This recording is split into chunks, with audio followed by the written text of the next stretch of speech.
This machine was the only one who measured up. In an insane world, it was the sanest choice.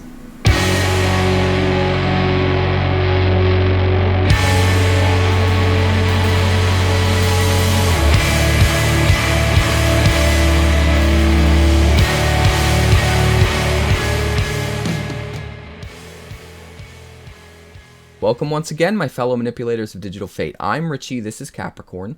Today's deck is the Machine, and it is in fact a machine, a well-oiled one. As you'll see in the games, it gets a lot of wins. I wanted to do Phyrexian Tribal early enough in the season where it was still kind of relevant, still kind of fresh and new, but I also wanted to put my own spin on it and make a version of Phyrexian Tribal that really spoke to me. And what better way to do that than with an Aristocrats sort of sacrifice style brew.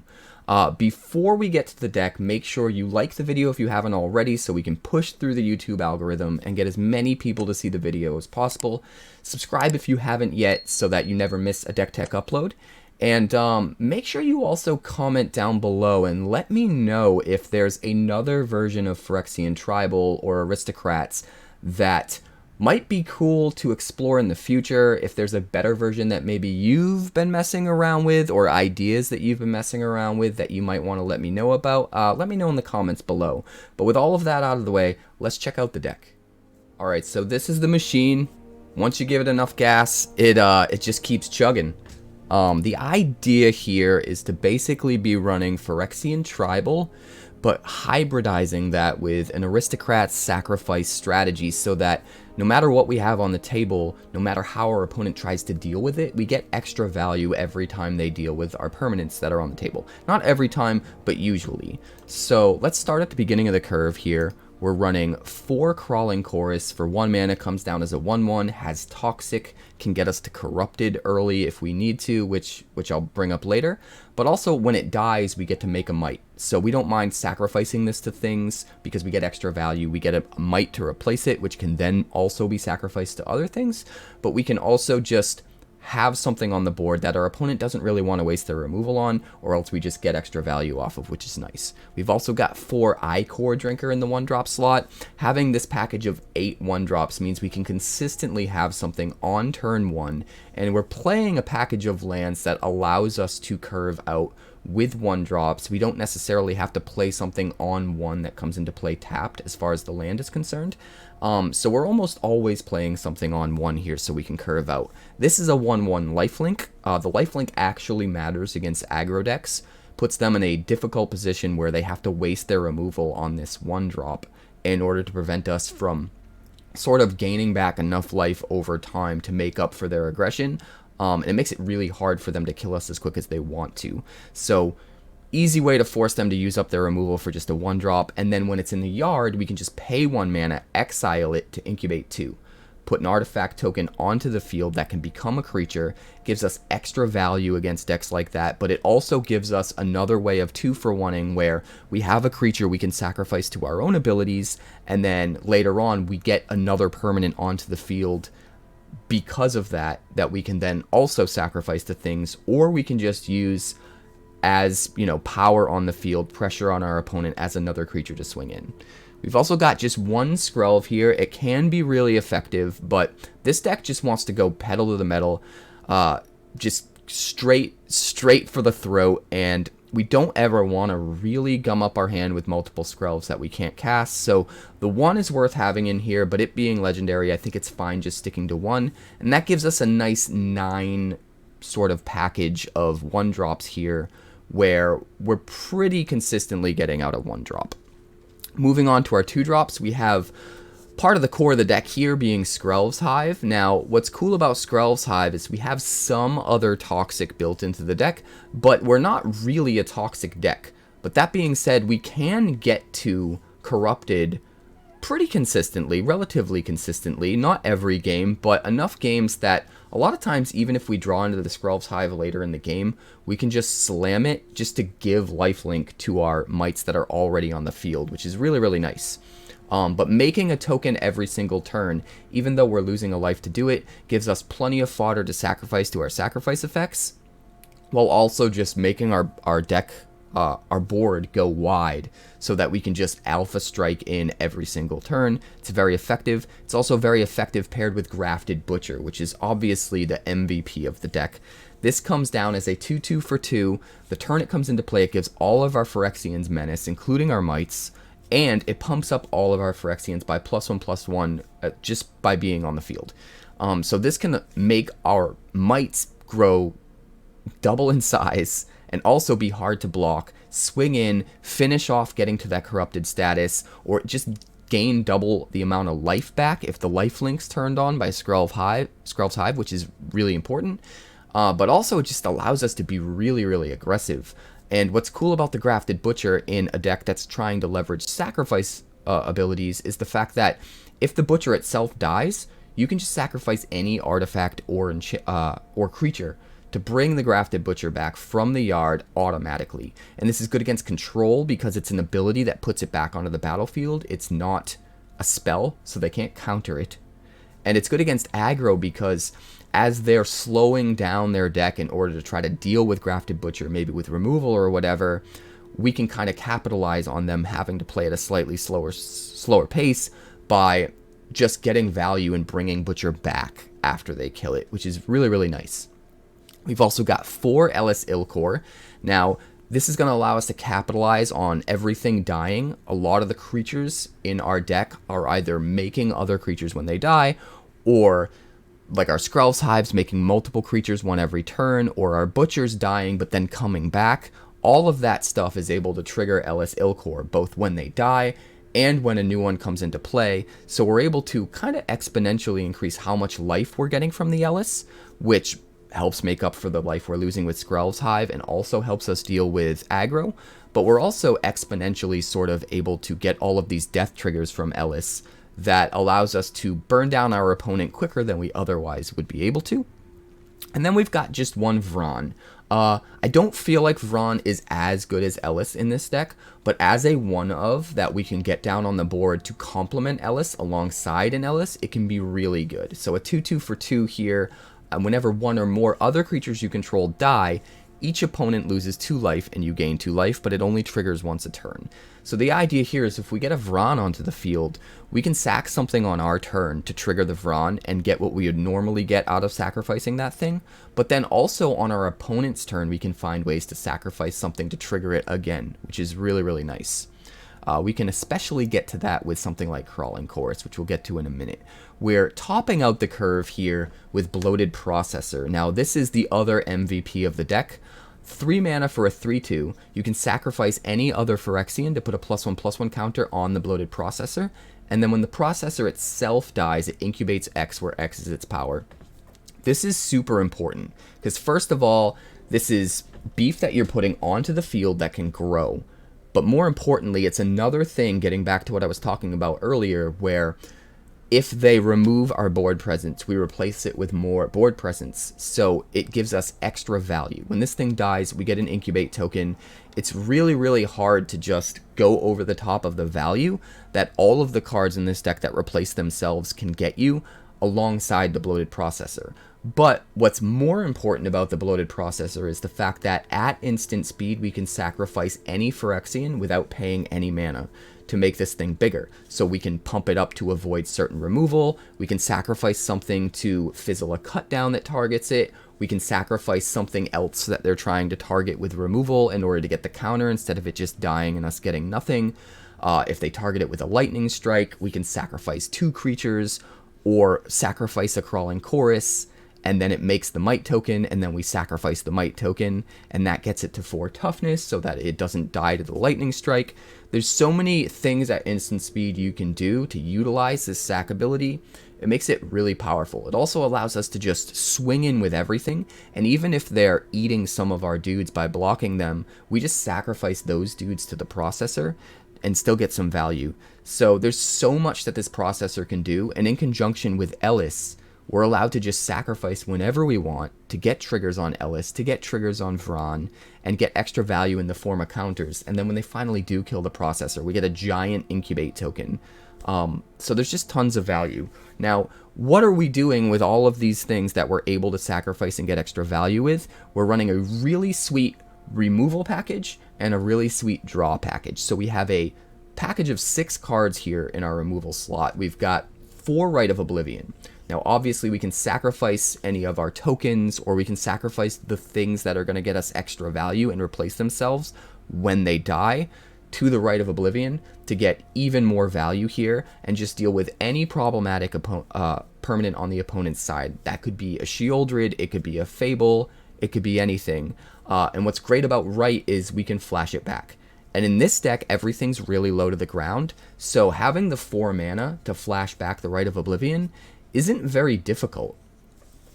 We've also got 2 Invasion of New Capenna to go along with it, and this is a lot like the Rite of Oblivion.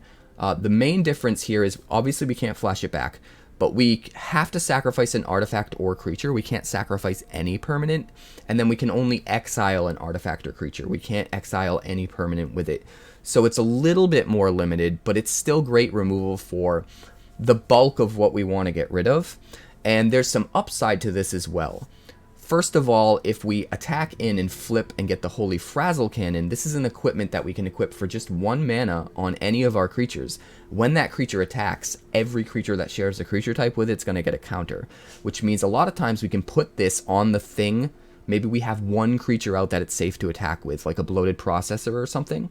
We can just equip it to the Bloated Processor and then swing in with the Bloated Processor, and even if the rest of our team isn't swinging in, they're all going to get counters, because every creature in this deck's a Phyrexian. And you swing in once or twice with this Holy Frazzle Cannon, your board becomes so insane, it's really hard for your opponent to come back. But we've got extra value with Invasion of New Capenna, where we can play an Invasion of New Capenna out early, sacrificing, I don't know, a Crawling Chorus or an Ichor Drinker or whatever the case may be. Excuse me. And then once Invasion of New Capenna is on the field, it can be another permanent that we can sacrifice to a Rite of Oblivion. So instead of having to sacrifice one of our creatures, we could potentially keep all of our board presence where it's at and just sacrifice the Invasion of New Capenna itself to a Rite of Oblivion to deal with another problematic threat, which is a nice little bit of silver lining synergy there. And not only that, but once we have this flipped into a Holy Frazzle Cannon, it's an artifact. And there can be situations where maybe we don't have a wide enough board to really take advantage of the Holy Frazzle Cannon, but what we can do with it is, since it's an artifact we got to play for free, we can just sacrifice it to a Grafted Butcher that's already in the graveyard, and then we can bring back that Grafted Butcher from the graveyard to the battlefield, pump up our team, give everything menace, make more board presence for our opponent to have to deal with. And there are some silver lining edge situations where doing that's going to be better than actually equipping the Holy Frazzle Cannon. And it's nice to have that option. We have this little bit of extra synergy that we can kind of dig into if we need to.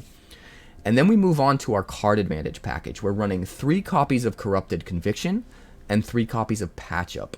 Now, Corrupted Conviction's obvious. Just for 1 mana, we can sacrifice something to draw 2 cards. When I first started playing this deck, I sort of struggled with what we should be using as card advantage, and I found this to be kind of the perfect balance. The Corrupted Conviction being able to cast it at instant speed for only 1 mana, sacrifice anything in response to our opponent removing it, or maybe just sacrificing a Crawling Chorus at the end of their turn to draw 2 cards. It gives us the kind of card advantage we need quick enough and efficiently enough to really just kind of turn on the engine and get things moving. But we do need things to sacrifice to it, so I'm okay with it just being at 3.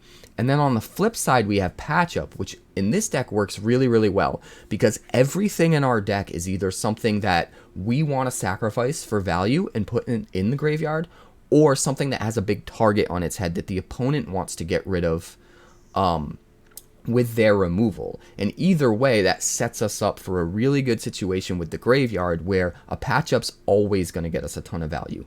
Everything in the deck is able to be brought back with Patch Up. It tops out at 3 mana for the Bloated Processor, so we're always getting value off the Patch Up. We're always sacrificing things to create scenarios where we can get value off the Patch Up. It's never going to sit in our hand as a dead card, and we can always make sure we get extra value off of it, which isn't always going to be the case with card draw like Corrupted Conviction, where we could draw into lands.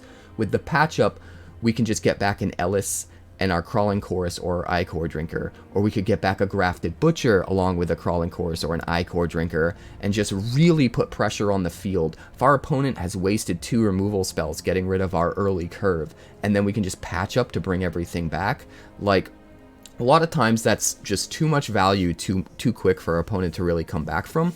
But we can also just patch up to bring back a Bloated Processor. Having a Bloated Processor die, make a big Incubate token, and then patching up to bring it right back, a lot of times can be just be too much value for our opponent to deal with as well. And patch up is a way for us to ensure we're getting things we actually want out of our card advantage card, rather than drawing into maybe land that we don't need. So I think an even split of these Corrupted Convictions that we can play very cheap, very efficiently, and be able to draw into cards on our own terms, and these patch ups to make sure no matter what our opponent is doing to deal with our board state, we're able to recover from it with significant value on board. I think it's a really nice split. And I think all in all, the deck runs very efficiently. It's a machine. We've got mostly black and white mana in here. We need to make sure we have both black and white on too for things like Elas or potentially, you know, Rite of Oblivion or Invasion of New Capenna. So most of the deck is making sure we stick to that black and white mana.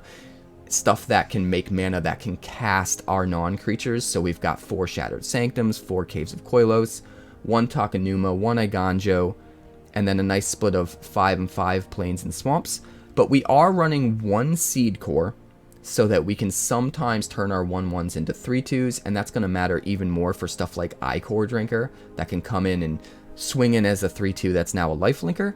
And then we've also got 1 Mirrex, because, like I said, we're in a sacrifice deck, so being able to make a token every single turn with Mirrex that can either contribute to our board presence if Skrelv's Hive's lifelink is turned on, or just be something that we can sacrifice to our removal, to our card draw, to our Bloated Processor, trigger the Elas, whatever the case may be. Having that 1 Mirrex a lot of times can give us a little bit of extra value when we'd otherwise be out of gas. So this is the deck. It absolutely ran like a machine. It got a ton of wins once we finally really nailed exactly what we needed. We tried a bunch of versions of this deck, and some of them weren't quite there. They were missing something, but we finally got to where the deck needed to be with this version, I think, and it runs really well, and it got a ton of wins. So let's check out the games. I think we can keep this. Turn 1 Skrelv.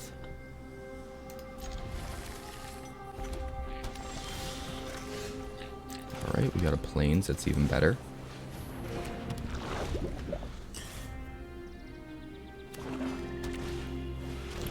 Bankbuster. Well, I think we get...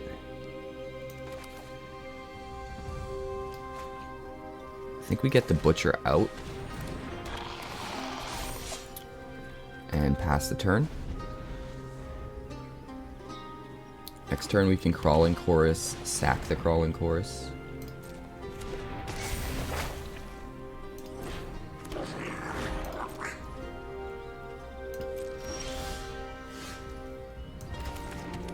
Or we could just Bloated Processor.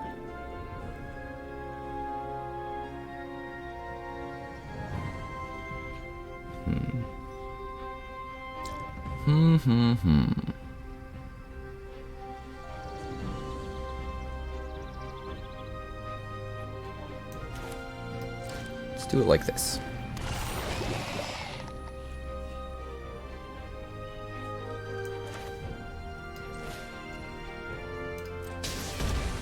Invasion of New Capenna. Sack the Chorus. We'll take out the token. And then we'll swing at the Invasion of New Capenna and flip it. This does give him an opportunity to kill the Grafted Butcher, but we can get the Grafted Butcher back by sacking an artifact. So I'm not super worried. If we get that Holy Frazzle Cannon online, we're in really good shape, so...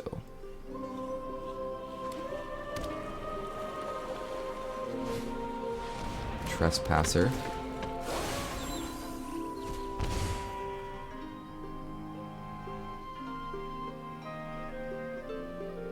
stuff down? It's down to Skrelv. Interesting. Interesting, interesting, interesting.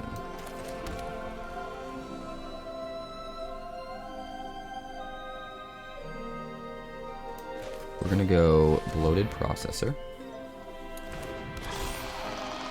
And then we're gonna equip the Holy Frazzle Cannon.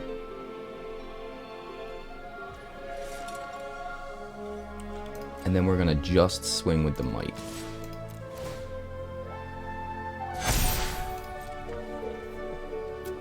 We're gonna force him to have to use his own removal to deal with the Butcher.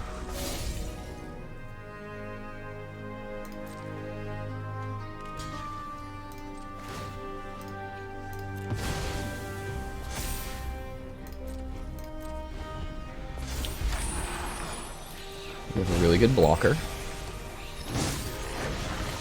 If he kills it, we get a 6/6.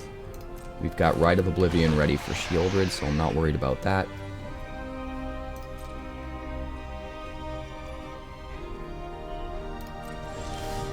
Although we are going to need some things. I think we need to Takenuma. As much as I hate it.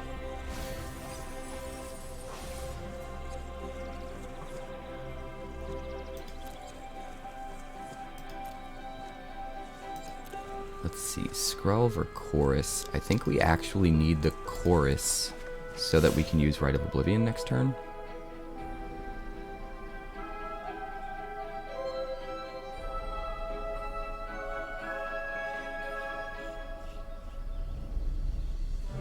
Let me think, we could...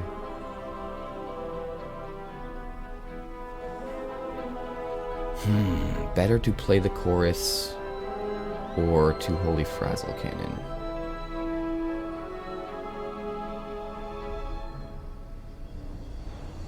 Let's just play the Chorus out. We could attach the Frazzle Cannon to the Processor and swing with just the Processor to turn the Butcher into a 4/4 to be able to block the Trespasser. And then if he trades with the Processor, it's not that big a deal because we get a token to replace it. But I think it's better to just set ourselves up for next turn with the Chorus.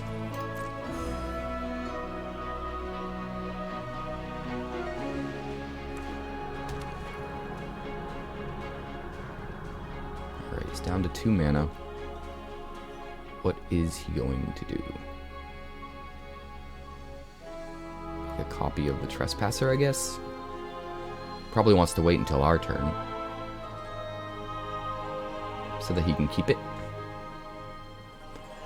That boy crazy. Hello.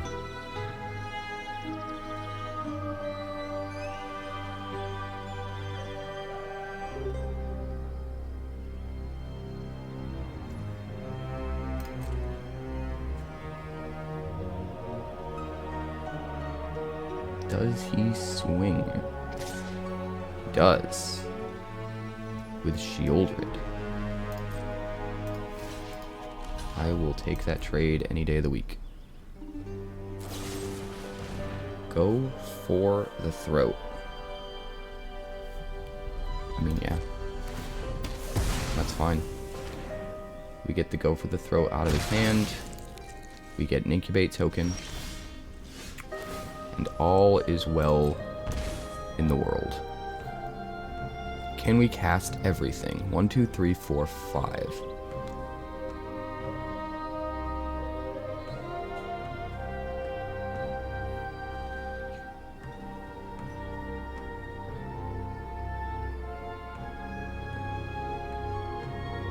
I think...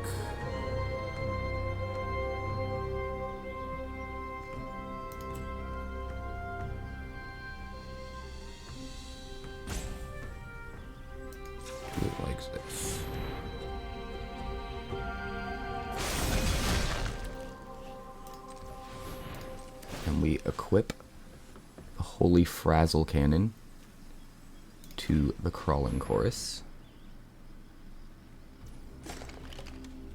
And then we swing.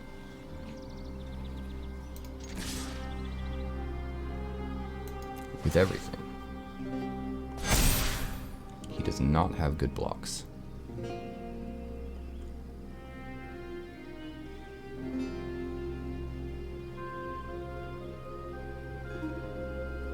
And the Butcher can come back just by sacrificing something, so even though he probably kills the Butcher here, by double blocking, he's going to take 11 damage in order to do it, and lose his Trespasser, and our Butcher can just come back. Oh, she's going to take it all.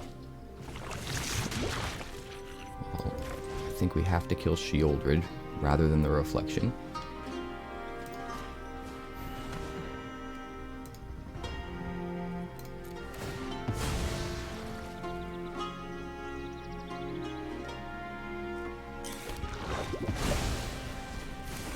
Then we will pass the turn. And we have lethal next turn unless he does something about it.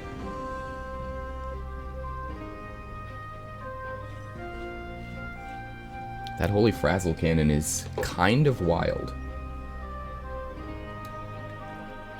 Really good in a deck like this.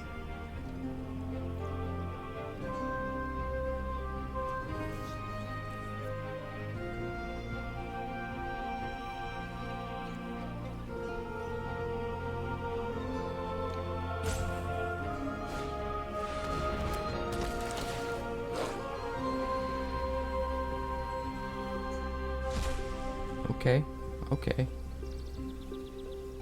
He's playing for keeps.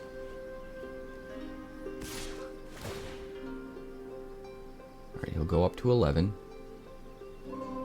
It's probably fine.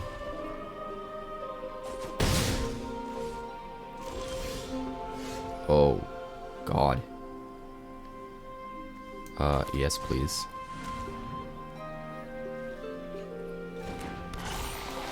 Here we go.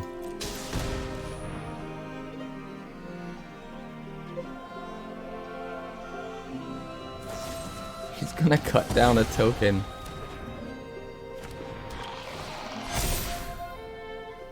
Oh my. Alright, we'll equip this.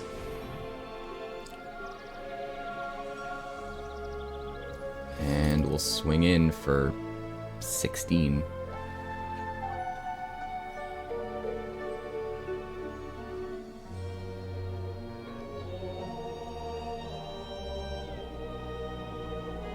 While also putting counters on our blockers.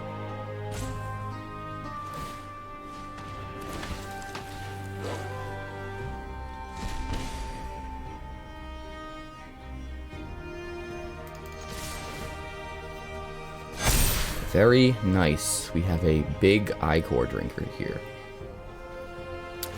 Probably double blocks with the Bank Buster and the token. Oh, he's gonna double block the big guy. Didn't expect that. I expected him to go down to 2 and kill the Butcher. But I guess that doesn't really make sense, right? We'll end the turn.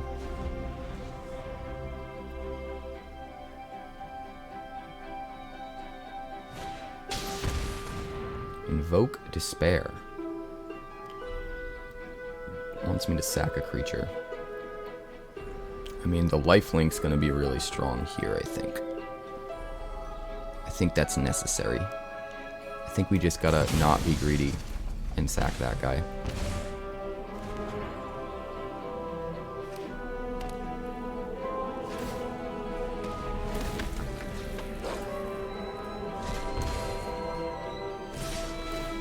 Does he have enough creatures? No. Maybe. No. So we barely survive, I think. Yes, we barely survive.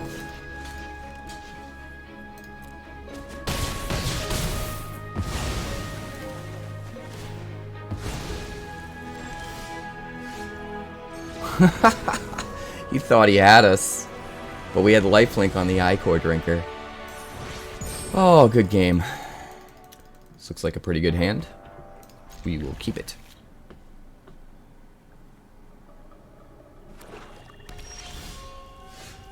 Alright, we're going to start with Shattered Sanctum, so we have access to both colors without taking damage, since we don't need to play a 1-drop this turn.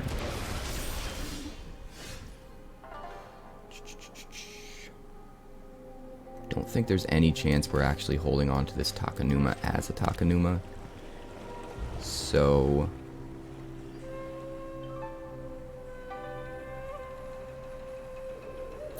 I think we're going to start with the Skrelv's Hive.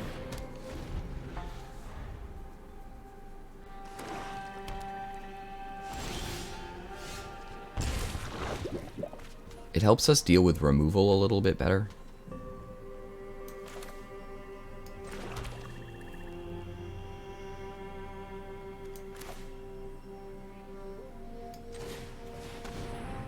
Hold up the Corrupted Conviction, so that if he tries to kill something, we can sack it instead. Pass turn.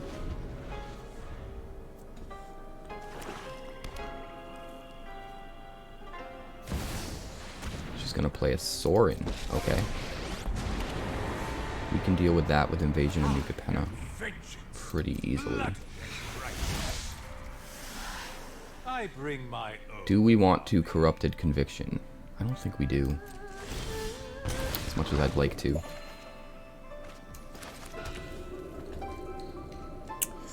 Alright, we could just Grafted Butcher. And pretty easily deal with the Sorin.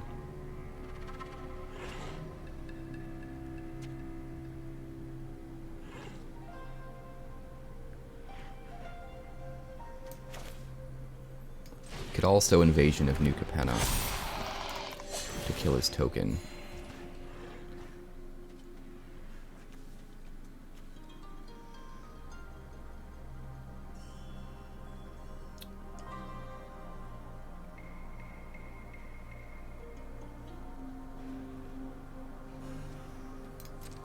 Let's do this. Here, here, get him closer to Corrupted. Darkness, then. I think it's probably better to get another Skrelv's Hive online, to be honest.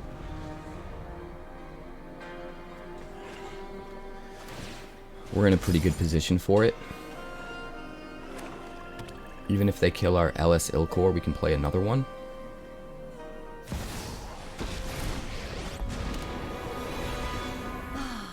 Nobody knows Dominaria shadows like me. Sure. One of your friends has to leave. Alright, gain our life back off our hives because of Elas. We will sack one of the new tokens to kill this token. Then we'll swing. We'll go. I guess it doesn't really matter, right?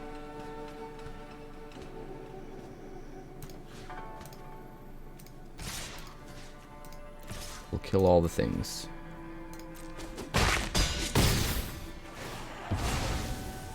We'll get the Holy Frazzle Cannon. We will equip it to the Mite that he's least likely to want to kill. Hold up Corrupted Conviction, and we'll end the turn.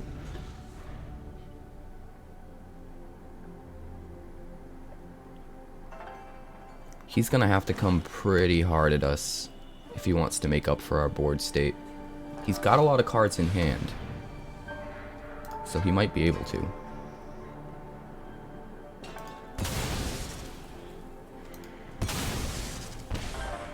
That's fine. You lose one. Alright, my turn. We could kill that Bank Buster. I think we start by casting Corrupted Conviction on this boy, since we can't attack with him. Try and get more things to play. Alright, and then we'll swing. So we get a counter on the Crawling Chorus now. He's at 4. We could Rite of Oblivion this Bank Buster. I think it's better to just pass the turn and hold it. If you play something like a Shelly, he could play a Shelly and kill our Elas. We could replay Elas and still cast Rite of Oblivion, which is nice.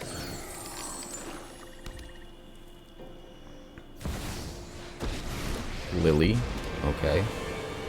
I'll have this fight finished before brunch. Yeah, that's not very good against us. We sack the Chorus, and we get another Mite to replace it. We'll mulligan this. We need more land. This is better. I think we can keep this. Put back a patch up. Start with the Swamp, in case we draw another white source. We don't necessarily have to play the Eiganjo. Probably just play Hive.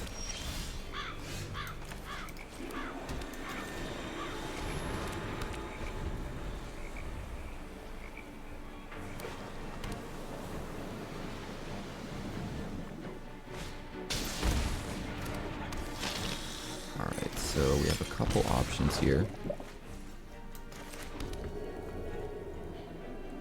think the best one...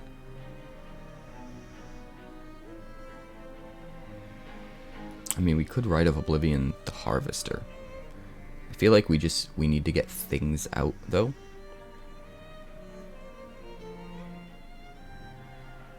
And it's safe to assume he's going to kill whatever we play. So I think it's actually probably better to play the Grafted Butcher, because we can actually get that back once we hit 4 mana. Just sacrifice one of the tokens from the Hive. The question is, does he use a spell, or does he use his Harvester to kill it? Okay, he's going to use the Harvester. It's actually not too bad for us.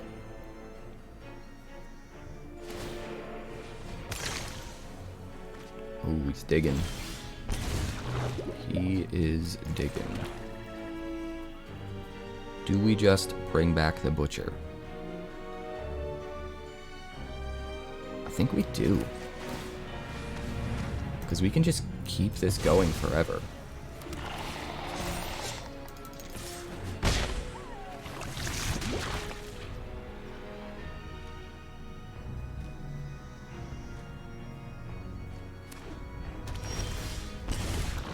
Oh, he's trying to get to a board wipe, I think.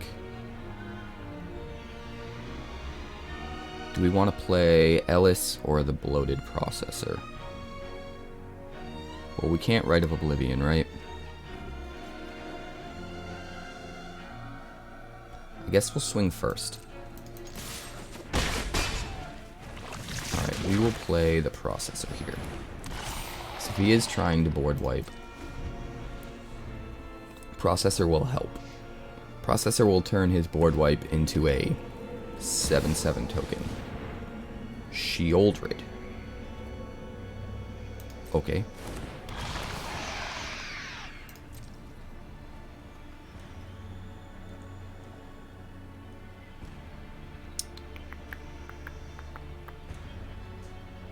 Well, we want to Rite of Oblivion next turn, which means we're not going to be bringing back the Butcher next turn.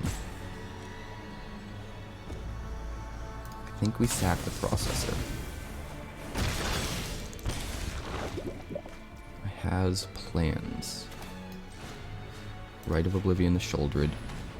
Sack the new token. And then we'll activate this boy. And swing in for a whole lot of damage. Yeah, there isn't much getting around that. We're gonna have to mulligan this because one land. This is fine though. We'll keep this. We'll toss back one chorus. I think it's better to get the choruses out. I think we start with the plains. Even though I kind of want Elas on too. I think it's better to just do it this way. Alright, we are almost at Corrupted. Companion. companion is very slow. We're going to slam the Butcher so that we can get past the companion and get to Corrupted right away. Next turn, if we want, we can slam the Hive and immediately start gaining life from the courses.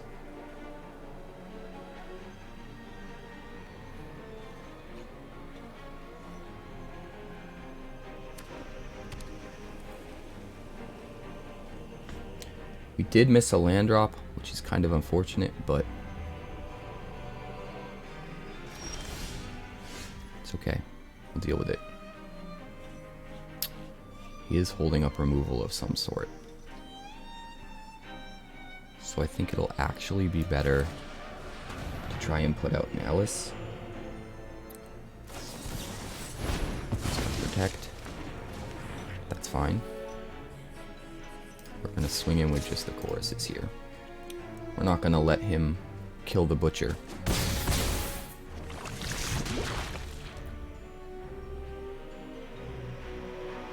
If we can force him to tap out and resolve a Hive, I think we'll be in a pretty good position against blue-white. He's going to have to draw something that can specifically deal with an enchantment, or we just gain overwhelming value over time and eventually get there.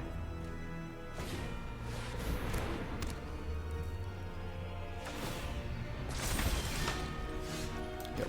Okay. That sounds like a plan.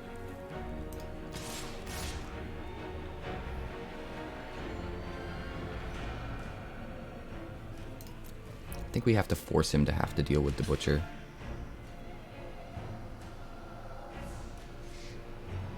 Alright, we go up to 24. He's at 7 and 7.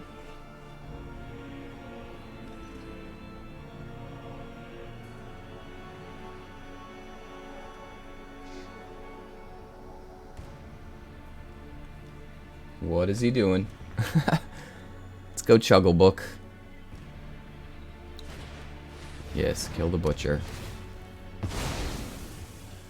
Unfortunately, that's not going to be enough for you. We could put down Elas so that when he blocks, he loses life. Or we could put down the processors. I don't think the processor is going to gain a lot. I think we'd rather have him trade his creatures rather than sack our creatures and not get rid of his.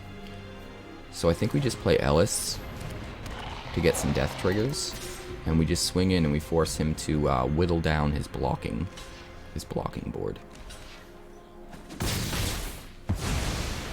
which I'm fine with. We get tokens to replace it, which gains us life. He loses a couple life from things dying. Now he has to deal with the Elas on its own. If he wipes the board, he goes to 2, and we still have a Skrelv's Hive.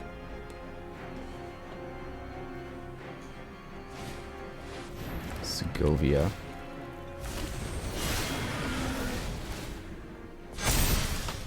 Okay, everything is big. Everything is big.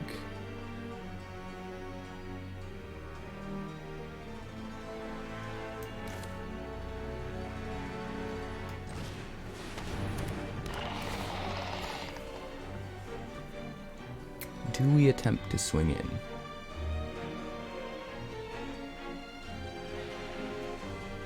No. We can sack all of the mites at instant speed to bring him to 1. So if he's in a position where he's going to kill our processor, we sack all the mites in response, bring him to 1, processor dies, and we bring him to 0. We don't have a way to sack our processor though, so we can't just kill him outright with the Elas triggers. He has to get rid of the Elas, and we have a backup waiting in hand. Ooh, he's thirsting. That's not good. He's just dead on our turn. Unless he gets a land and a Fading Hope.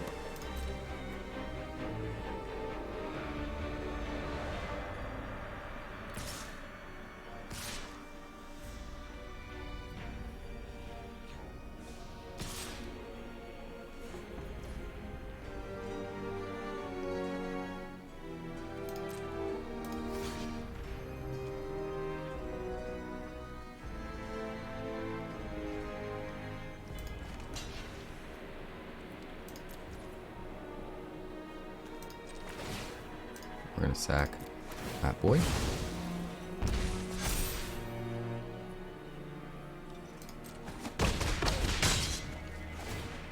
Maybe I should have just also blocked with Elas since we have a backup. Because now everything in his hand has Convoke. Which means he could theoretically cast a 6-drop on our turn. Or a 4-drop right now.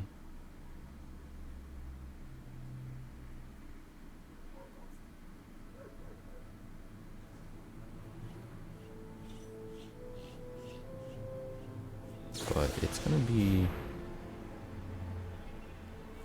Okay.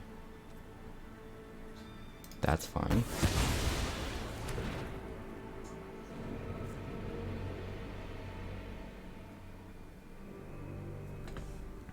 We're still gonna win. Unless he's got something really crazy that we don't know about.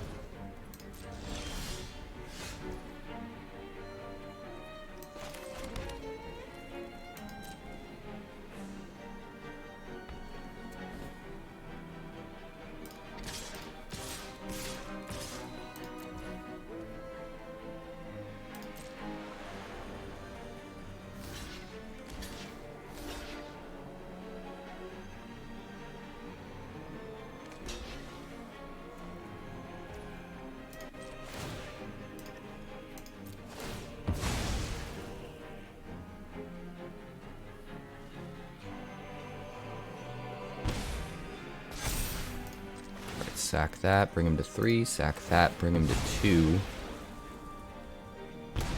Like, this was always the plan. We were attacking because we could. He could theoretically line up his blocks in a way that's beneficial for us. So there's no reason not to at least try to attack in, knowing that this is the line we're going to do regardless.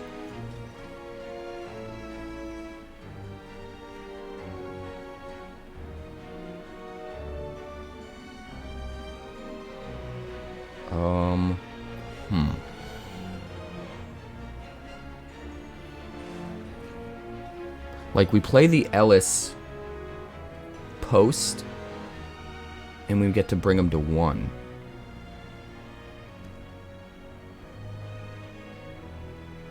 Or we could just Mirrex to do it right now.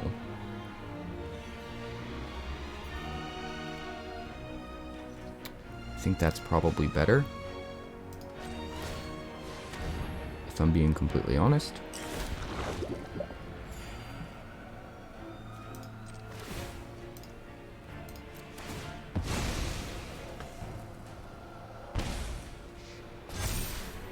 If we had one more land, we'd be in really good shape. We could kill him with the second Elas. Unfortunately, he's going to be able to do his thing. Can't target itself, so we don't really have a choice there. This is what you get for hurting my people.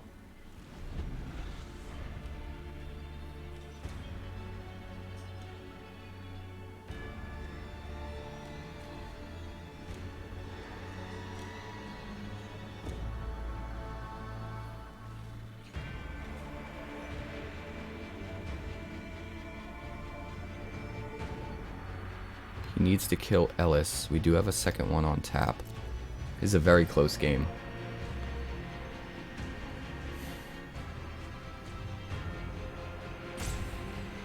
I mean, he can convoke all the cards in his hand now, so our only real way of winning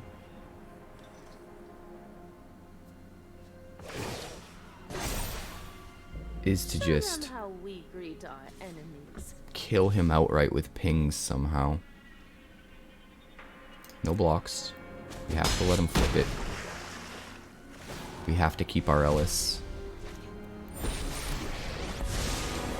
And we just have to get there somehow.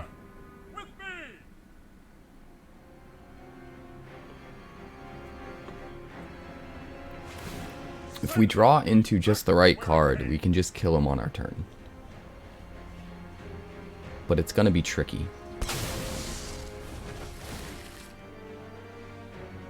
Okay, he chose to go that route.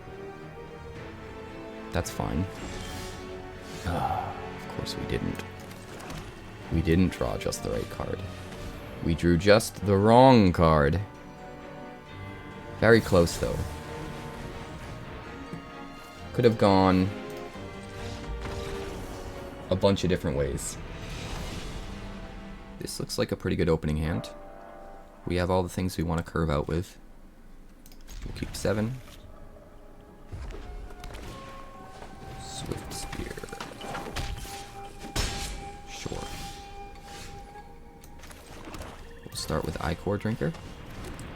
Force him to have to deal with it right away, or else we start gaining life.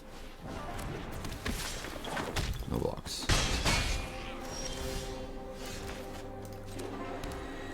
Alright, play the Butcher.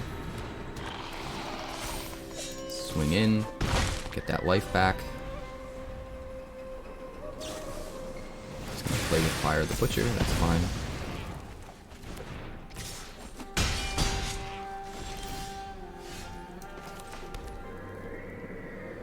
We'll go Crawling Chorus. He's stuck on 1. I don't feel bad because it's mono red.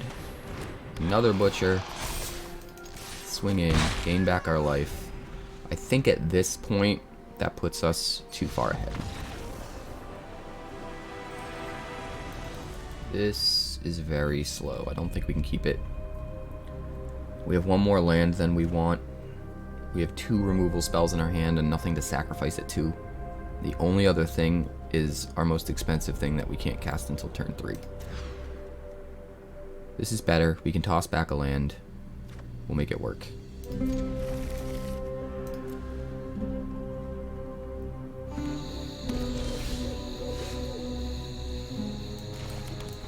Skrelv online so we can protect the Butcher. Loam Speaker, huh?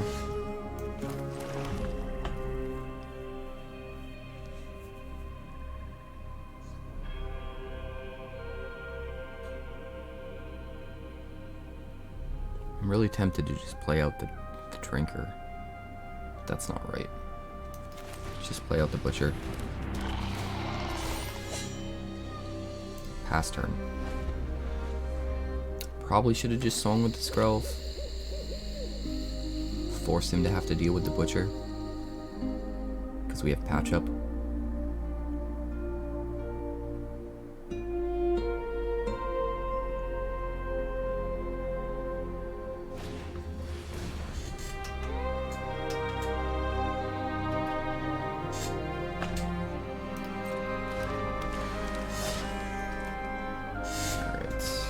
Here's Requisitioner. Sure.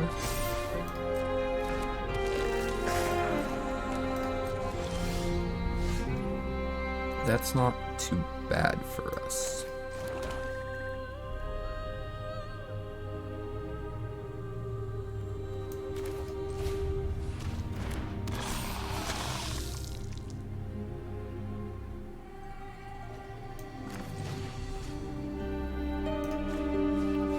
Exile you, sack the Drinker.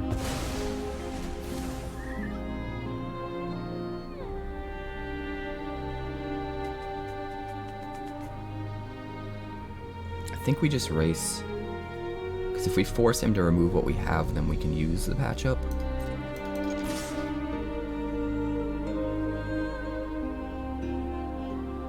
And we don't have much else to do next turn, so we have to kind of put ourselves in a position where we can get some value off of this turn by getting in. Force him to use his turn to deal with our things so that we can use our patch up. But I don't think he's going to. I think he's just laying down a board.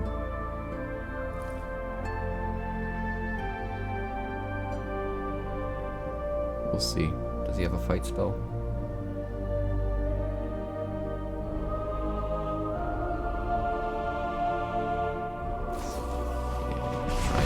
Which one he wants to kill. That's actually not too bad. We can patch up.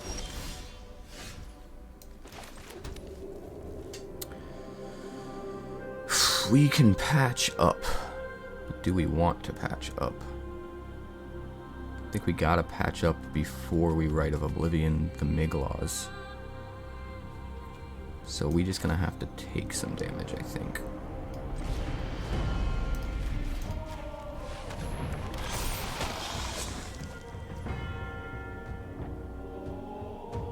Do we swing it while we have Menace? He has no cards in hand. I think we just will. We could top deck removal, but I think the chances are low. I think racing, maybe getting to a point where he's corrupted in case we draw a Skrelv's Hive, we can turn Lifelink on. I think there's a better chance of something like that happening than him top decking removal this turn. Plays a Requisitioner, decides not to blitz it in.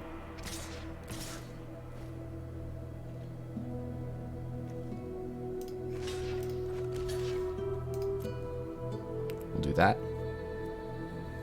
We'll go up to 18, we'll lose 4, we'll go down to 14.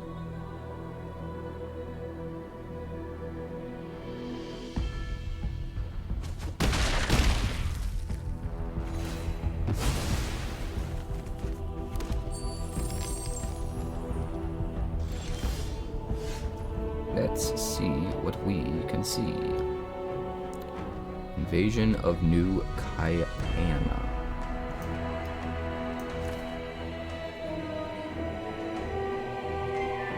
There's definitely things we can do.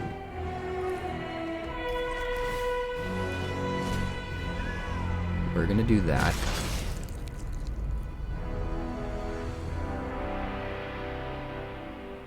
I want to Invasion of New Capenna the Miglaws, but I think it might be a little premature.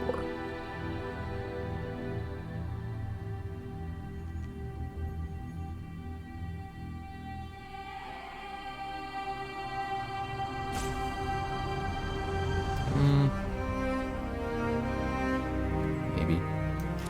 Let's just play out this.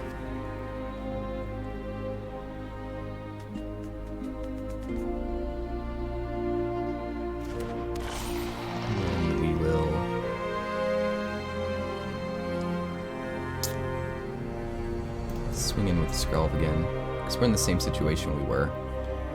We get him to corrupt it this time. You can just block with the Lone Speaker though, so maybe we don't. Yeah, we're just gonna hole up here. If we can trade the Processor for the Miglaws and not even need to kill it with Invasion of New Capenna, that might be better. Because then we're left with two Incubate tokens.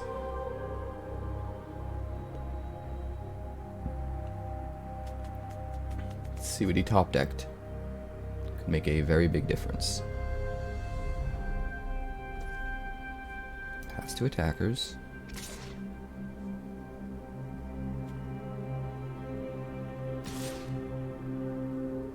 He could play all of his mana and make it an 8/8 if he wanted to.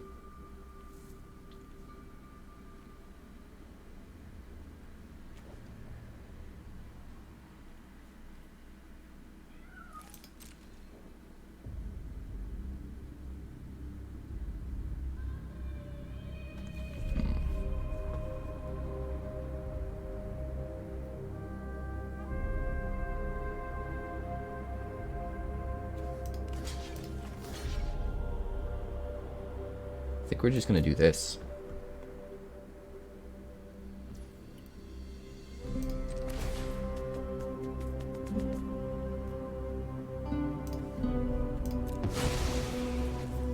Sack the Skrelv. He's not doing much for us right now. Alright, he's gonna Lightning Strike first. That's not the worst ever. We're still gonna have a 4/4 Incubate token. And we'll take 4 because he's not removing any counters.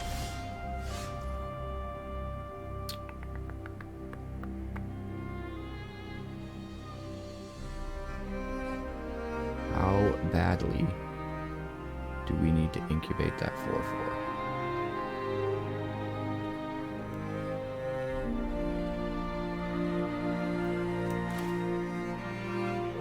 here's what we're gonna do.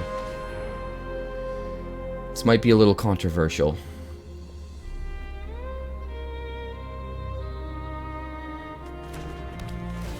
We're gonna sacrifice the smaller incubate token to take out Miglaws.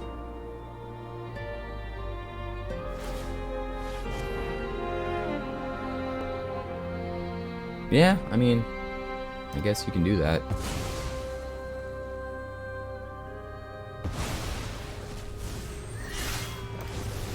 We're gonna swing at Invasion of New Capenna. We're gonna play a Crawling Chorus, which trades with the Requisitioner pretty well. I think we're still in a pretty decent state. We trade. We can sack the Mite token to bring back the Butcher if he kills it. We can sack the Chorus or the Mite token to the Rite of Oblivion to deal with a problematic permanent if that's what he plays this turn.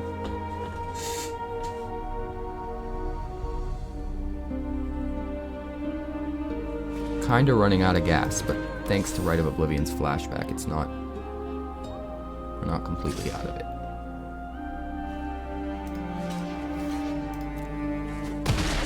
Alright, take 3.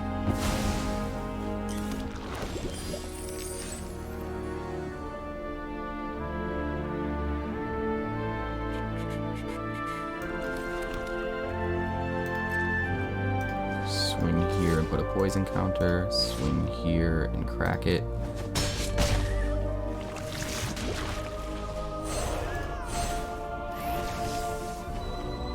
It's really tempting to just sack the Holy Frazzle Cannon and keep the Mite.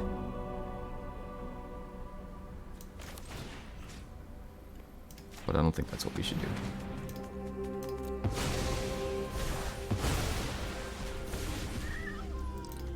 We'll equip, and now he's in top deck mode. We're sort of in top deck mode.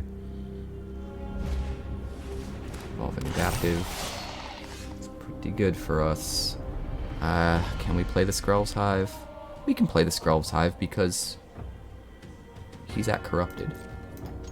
Let's swing first, though.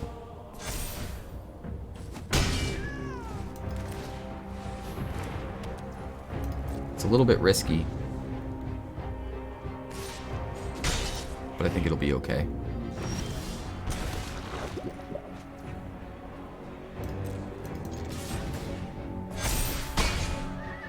Alright, he's got to kill us this turn.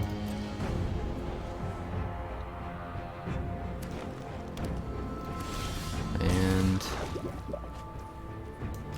play the Ichor Drinker. Swing.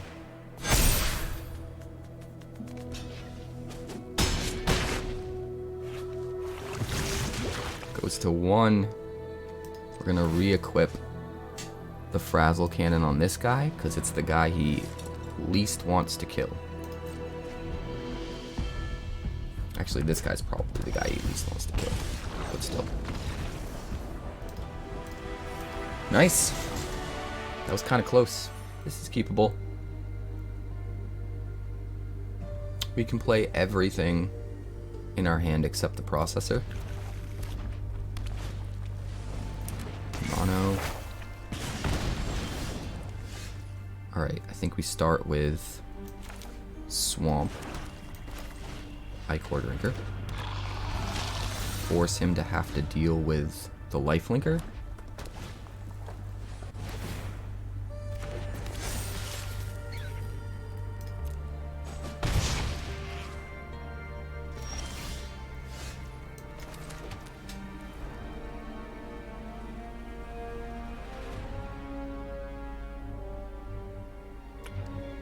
Swing in. Now we could play Elas, but he probably just kills it if we do.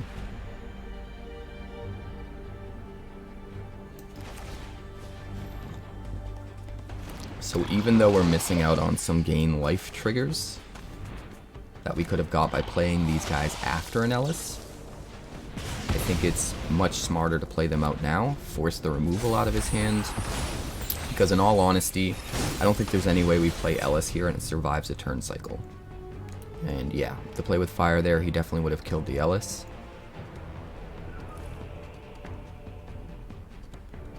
Next turn we can either play Bloated Processor, or we can play Elas and exile the Ichor Drinker.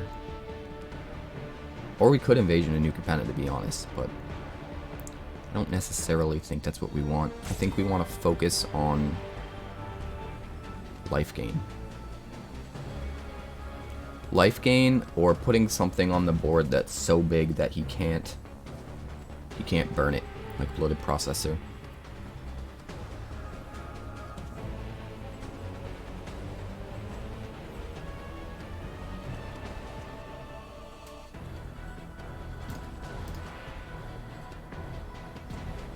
He's not sure what to do.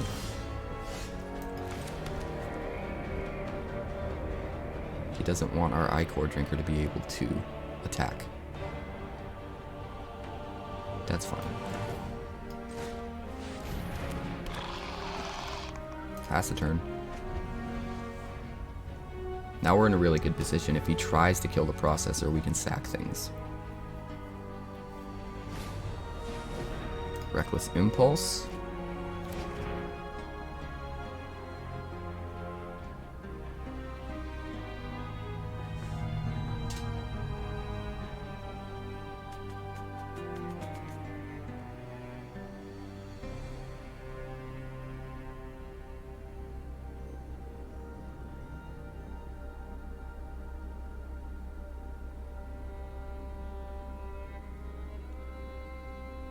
We might even start racing, to be honest.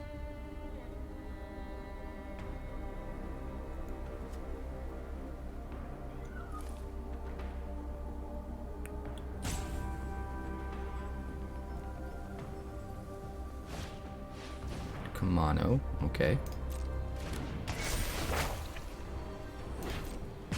We'll go to 17. And he can't really do much, can he?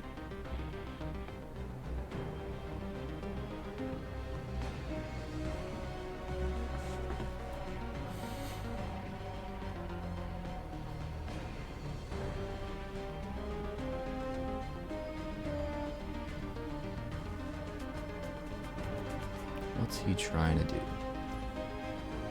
My turn. Okay. Got a Rite of Oblivion.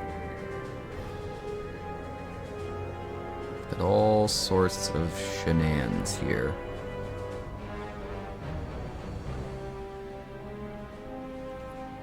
I think we're going to start with an Elas. And we're going to swing with the Processor. Oh, he's just gonna take it.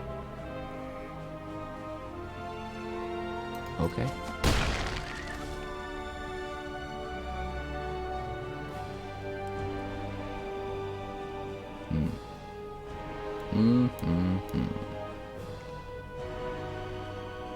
Lots we could do here. Think.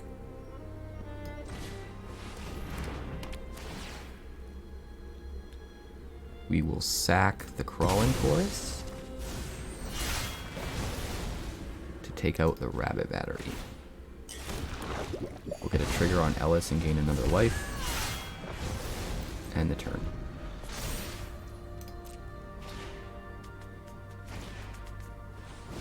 Phoenix Chick, sure. We've got Rite of Oblivion ready to go. We've got Ichor Drinker ready to come out of the yard. Blazing Crescendo. That's fine.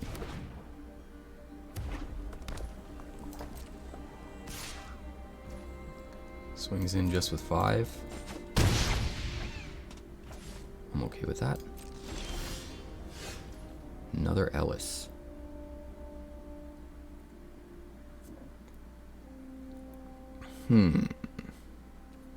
Well, I think we're gonna do it like this. Get rid of the etching. Sack that.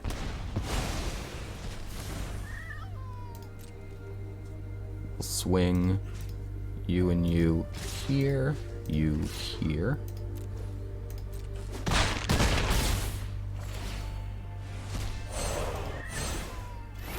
Slay the Frazzle Cannon. Put it on the thing he least wants to kill. Or the thing most likely to survive. And then we'll also exile the Ichor Drinker. So he is going to have one strong turn here, where he can swing in, and there's not really anything we can do about it. He's going to play the Mechanized Warfare. We're going to take at least 6. But, like, that's it, man. Ichor Drinker hits back and gains us 2, because it's going to have a counter from the Holy Frazzle Cannon.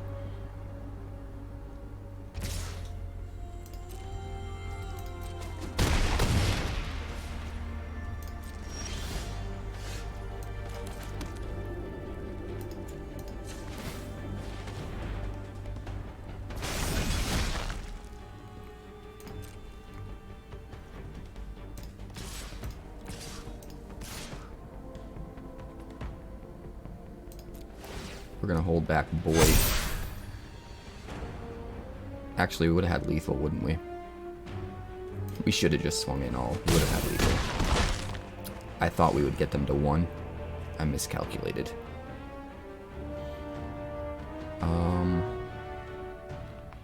I mean, we could just kill him right now, right?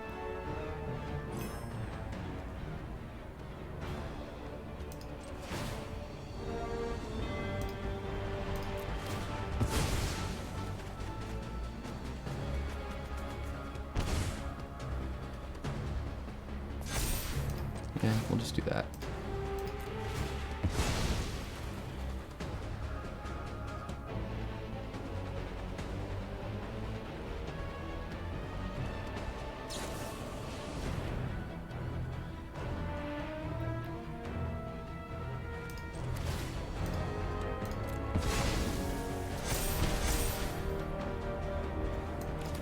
Goes to 1.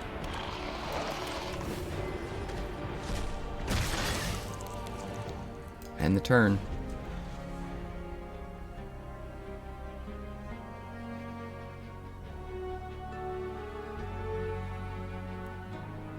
Can't kill the Bloated Processor.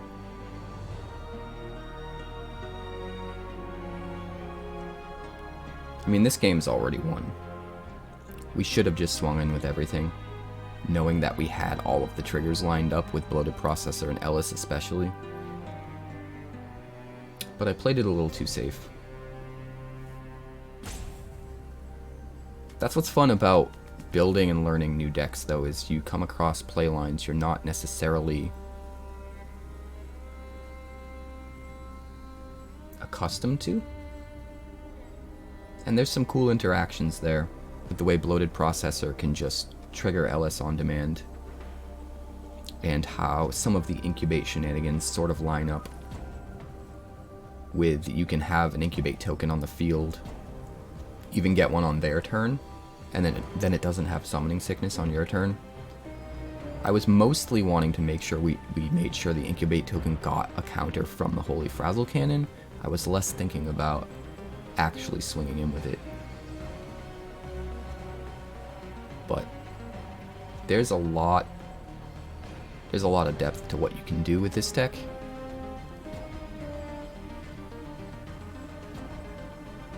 I think our opponent just plain gave up.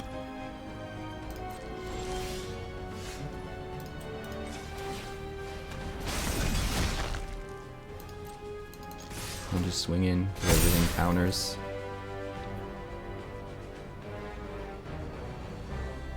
We can always sack the 3/3 at instant speed to trigger the Elas.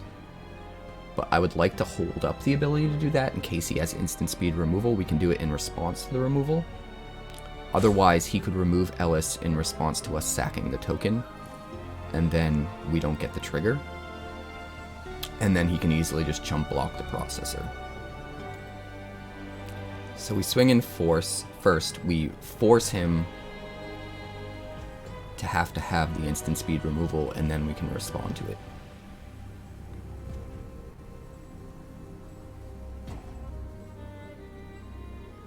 I think that does it, folks. I think we got him.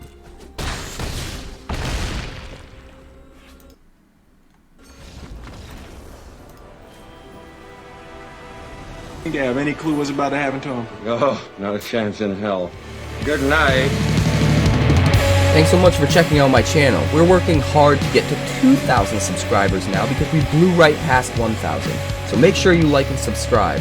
Also, if you'd like more Magic deck text, that's somewhere over there.